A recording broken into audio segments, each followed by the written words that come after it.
you. Thank you very much. I appreciate that. But I have to say, you're a forgive and forget person. You're friends with Dan now in Memphis, and they're like my little brothers. But we thought you'll never forgive them. That's not in my personality. Actually, I've had time to think about this. I've had a week. And they played a great game, you know? It was a game, and good for them. Like, it's tough. It's very tough making it to the end. So I'm proud of them. And I completely forgive them. Completely. 3 minutes ago, Memphis said, had he not taken you out, you'd be holding the check, right? He knows that. He knows that you and Dan would be in the finale. Does that make it a little easier? Let's just say he was smart taking me out. Because he's probably right about that. Now, I don't know if you realize this, but on television, your birthday party, which has to be, you're laughing, one of the saddest, funniest, craziest, creepiest, weirdest moments on TV history. You know, I think I started crying in that moment because I literally was like, I'm in a crazy house right now. Like, that's how I thought. I couldn't believe the way everybody was acting. I'm like,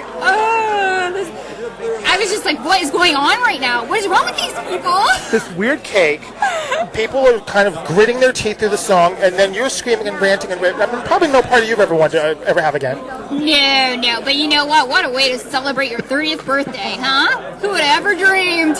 And happy birthday. Thank you very much. I appreciate that. And by the way, in winning this $25,000, does that make this a little easier to deal with the fact that, well, okay, I had this weird, crazy life. I had this crazy people in the house. I have these friends for life. I have people I never want to speak to again. Does that make it easier? Of course. It makes it a lot easier. But to tell you the truth, I already had my mind made up that all was well and forgiven before I came here today. Even with April. That's another story. Well, she told us that she said some things that she clearly knows that she said for TV because she was excited, but she really thinks the world of you, thinks you're beautiful, thinks you're great. But she said something. There was one thing Ollie said at one point. Why do you think Keesha hates you so much? And she goes, because I'm prettier than she is. Well, they played that moment. The look on your face is priceless. But they played. She says it all for herself. Yes. I don't think I need to. I don't think I need to say a word about it. She seems to be like ready to be friends with you. I don't think you're ready to be friends with her. No. I'm trying to be very nice about this, so I'll just say I don't think that's probably ever going to happen. Wow. Even if she apologized and said, hey, sorry, it's all a game and fun and games. If she apologized, it would be completely different, but I've never gotten an apology from her, and let's get her over here, kidding. I'm like, and well, she says it all for herself. She's prettiest, hey. What can you say? Well, I will tell you that we had a poll of who was the prettiest, and you dusted her by about 30 points, but don't tell her I said that. You're so silly, thank you. It was like 35, I didn't want to be rude. Because she didn't come off with a pretty personality, and perhaps that's had a lot to do with it. You think? Really? Because that surprised me. I mean, I think that anybody sits there and brags about themselves that much, I mean, they just need to carry around a full-length mirror with them, you know? I mean, it must be nice. That's all I can say. It must be nice to be imperfect. Well, here's the funny part. You're the actress, and you're not vain or kind of silly like that. I was raised in Ohio. You know, seriously, coming from the Midwest, I would never be like that. It's not in my personality. This is the way I look at it. You may be pretty. There's always somebody prettier than you. That's a very PC way of handling that. It is. Yeah. I said Memphis should have a sitcom. I think you should have one, too. Thanks. What would you have done differently? The only thing that I can think of is I wouldn't have, I think that I did the best that I could at the time, but I just wouldn't have trusted Memphis so much. I mean, of course that's where I messed up. I mean, that's the person that sent me out. So. And we're screaming at the set, don't trust Memphis, because we know what's going on and you don't, but we're screaming at the set, don't trust him! Oh, well, thanks. Because by the last 6 or 7, we were kind of pulling for you. You know, like... You don't know how much I appreciate that. I mean, you're like LA girl for us. I mean, you're like hugging the you know, so yeah. I totally appreciate that so much.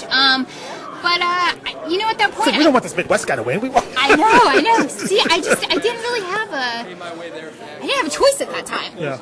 You know, it was pretty much down to the wire. What do you do by that point in time? You know, after I lost Rennie, it kind of lost my mind. Yeah. You really showed that you had this really wonderful relationship that TV started showing closer to the end. And also this weird relationship with Dan. Did you have a relationship with Memphis as well? I felt that I had a good relationship with Memphis. And I think that's what hurt. It hurt me, you know. But my problem is I get too personally attached to people sometimes. Well, you couldn't watch the last few episodes, but there was a point where Dan was actually making fun of Memphis because he thought Memphis was always watching you and staring at you more than a brother-sister would. You probably have not heard that yet, but no, Dan was like, I thought of her as a sister, but Memphis, you were checking her out. Memphis was, I was not. I have a girlfriend. Come on, you were checking her out. Well, a little. You know, she has a great body. I mean, so they had to kind of confess that it was more than brother-sister.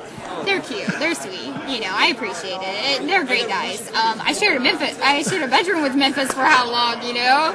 Said goodnight to him every night. So, you know, what And now you should feel creepy. Yeah. Now you are creeping me out a little bit. He didn't really mean it that way. I'm just teasing. No, they're great guys. They are. Both of them. The fights with April, I mean, I have to say, some of it was some of the best TV ever. I mean, it was almost like, why didn't you guys pull hair and do Jell-O? I mean, it was... I'm sure America would have loved that, huh? Just going at it, you know. I thought we came close to it, though. You came very close to it. The B word, I mean, it was really nasty. Well, yeah, I'm sorry about that. Well, you don't have to apologize to me, but obviously it was real and felt. Yes, we never hit it off. We butt heads right away. I tried, time and time again. I kept trying for some reason, but... No, I said to her that if the women had gotten as long as well as some of the men did, perhaps you would have gotten further. And maybe this is a lesson too, or am I reading too much into this? No, I believe in everything you're saying right now. I think that if the girls would have pulled together a little more, but you know, in the house, I knew those girls did not like me, so I didn't really have much of a choice. I couldn't trust them. It wasn't...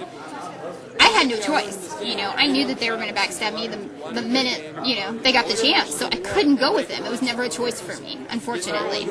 And they were jealous. Oh, you're sweet. Very sweet. You can't say that, but it's true. They were jealous, and she admitted as much. She said, you know, I'm the blonde in the house. I want to be the blonde. I mean, she said as much. That's childish to me. But, you know. I mean, how old are we? I think we're 30 now. I would like to think we're past that. And happy 30th. And let me ask you, too, the earthquake, how could this be? Now, I don't know how this was your first earthquake in L.A. First big one. The big one. You know, that was the first big one. I felt little tremors here and there. I actually didn't know it was a real earthquake. I was like, I don't know. You know, they do everything to you. Oh, my gosh, they had a sumo wrestler sitting there on us. They had a gorilla waking me up in the morning. I thought they had a fake earthquake. Why not? Did you ever think Jesse was the gorilla? Never. Dan guessed it at the end, but no. Having talked to him, perfect casting. Great. It explains why he broke the banana on me.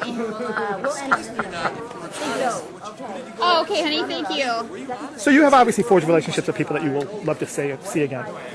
Yes. I mean, it's been a great cast. It really has. I mean, I loved Steven right from the start. Him and I were very close.